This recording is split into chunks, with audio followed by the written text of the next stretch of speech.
Good morning, students. This is our second last topic of the chapter, visualizing the nation. Visualizing the nation मतलब लोगों ने nation को कैसे देखना शुरू किया. So in this part, particularly, we will discuss about the nation-state reference, like what was happening in Europe after the revolutions. So how they were identifying their nations. So while it is through the represent or a ruler through portrait or a statue, how does one go about giving the face to a nation? Artists in the 18th and 19th century found a way out by personifying a nation. In other words, personifying a nation means अपनी nation को जैसे किसी इंसान को हम कोई एक तरीके से जामा पहना देते हैं या नाम देते हैं, तो उस तरीके से नेशन के लिए भी लोग बहुत ज्यादा मतलब ऑब्सेस्ड थे अपनी नेशन को एक आइडेंटिटी देने के लिए. तो उसको पर्सोनिफाई नेशन मतलब जैसे हम कहते हैं ना भारत माता, तो माता in the sense Motherland. Motherland मतलब एक माँ के जैसे उसको पूछना. कोई भी कंट्री है उसको अपनी नेशन में क्या अपने तरीके मतलब एक तरीके से अपने रिलेशनशिप में डेवलप किया, वो सब नजर आता है. So in other word they represented a country as if it were a person. ऐसे लगा था जैसे वो एक इंसान है, पर्सन है, लाइफ है. Nation were then portrait as a female figure. ज्यादातर उनको फीमेल, क्योंकि भरण पोषण कहाँ से होता है, देश से होता है, तो भरण पोषण कौन करती है, माता करती है. So the female form was that was chosen to personify a nation did not stand for any particular woman in real life. ऐसी कोई मतलब कोई फीमेल ऐसी रही नहीं है जिसका कि नाम उसको दिया गया, बट एक सपोज एक ये ड्रीम था, एक ये मतलब एक विजन था जो सामने लाना था. Rather it sought to give the abstract idea of the nation and on a concrete form. बजाय इसके कि कोई एब्स्ट्रैक्ट आइडिया या हो उसको एक मतलब कि sort give to the abstract idea of a nation. मतलब जैसे अभी आप नेक्स्ट चैप्टर में देखिए नेशनलिज्म इन इंडिया, या हम अपने भारत माता की तस्वीर देखते हैं तो उसको हम दुर्गा माँ के रूप में देखते हैं, या फिर मतलब एक तरीके से गॉडेस के फॉर्म में है तो उसको बहुत डिवाइन सेलेशियल बॉडी कहा गया है. ठीक है. So that is the female figure became allegory of a nation. तो फीमेल फिगर का उसका शेप दिया गया, और उसको एलेगरी का मतलब होता है डबल मीनिंग. यानी एक तरीके से तो वो भारत माता है और दूसरी तरीके से उसका नेशन मतलब उसका फिगर कैसा है, ह्यूमैनिक है.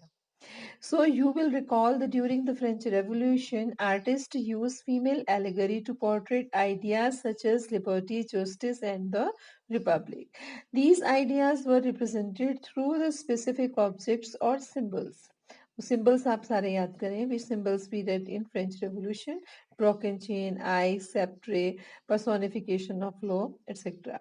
So as you would remember, the attributes of liberty are the red cap, are broken chain, while justice is generally blindfolded women carrying pair of weighing scales. मतलब हाथ में जैसे हम जस्टिस का कहते हैं ना, कानून का जब हम जिक्र करते हैं तो वहां पर एक लेडी दिखाई देती है has a placket on her I and having a balance in her hand. हाथ में मतलब बैलेंस लिए हुए है और उसको दिखाते हैं. वो क्या है, कोई कानून में ऐसा तो कुछ नहीं लिखा है कि इस तरीके से ये एक फिगर होती है या ऐसा कुछ है. मतलब क्या है, कानून क्या है, लाइव लॉ क्या है, वो भी पर्सोनिफाई किए गए हैं. वो लाइव फॉर्म में है, मतलब लाइव इंसान को मिलते हैं तो वो उसके साथ जीवित रहते हैं. कहने का मतलब है they are not dead. So like this personification is discussed. So similar female allegories were invented by the artist in 19th century as a to represent the nation. In France, she was christened and Marinin, a popular Christian name, which underlined the ideas of a people's nation. तो वहां पर कोई एक ऐसी figure उठाई गई, एक नाम उठाया गया जो कि लोगों को नेशन के रूप में समझाया गया. Her characteristics are drawn from the those of liberty republic, red cap, tricolour and cockade statues of Marianne were erected in public squares to remain of a public national symbol of unity to persuade them identify it, and marine images were marked to coin of stamps. वो मतलब यहाँ तक कि उसकी जो image थी वो एक तरीके से लोगों को बहुत अपीलिंग बनाई गई. Similarly Germania became the allegory of German nation. इसी तरीके से जर्मन नेशन में किया गया. इन visual representation Germania wears a crown of oak leaves as German oak stands for heroism. तो कोई भी सिंबल है, मतलब ये नहीं है कि ऐसा क्यों है, हर चीज के पीछे उसका एक रेफरेंस है, उस कंट्री का रेफरेंस है. तो यहाँ उसको ओक के जो लीव्स हैं उनका उसको एक क्राउन पहनाया गया है जो किस चीज को बताता है, हीरोइज्म. मतलब एक तरीके से कांटों का ताज पहनना, यानी कि एक बहुत ब्रेवरी का काम करना.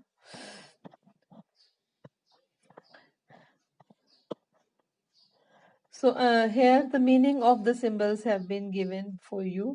जो भी हमारे पास थे, like जो यूरोप में पॉपुलर थे, broken chain, being freed, and ये आपका नेक्स्ट है आपका breast plate, that eagle, that is symbol of German empire. तो आप वहाँ का सिंबल देखेंगे तो दिखाई देगा. फिर है आपका crown of oak leaves, heroism का था. सोर्ड है, readiness to fight. Olive branch around the sword, so that is the willingness to make peace. And black and red gold color, that is flag of the liberal nationalist in 1848, banned by the dukes of German state. And rays of the rising sun being new area. So these were the symbols which were used for the nation state by European people.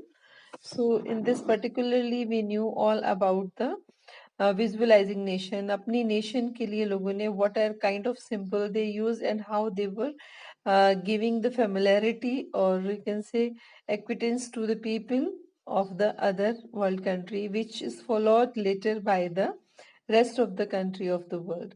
So this was all about this segment. So today we will finish this topic till here only. Okay, thank you. Have a nice day.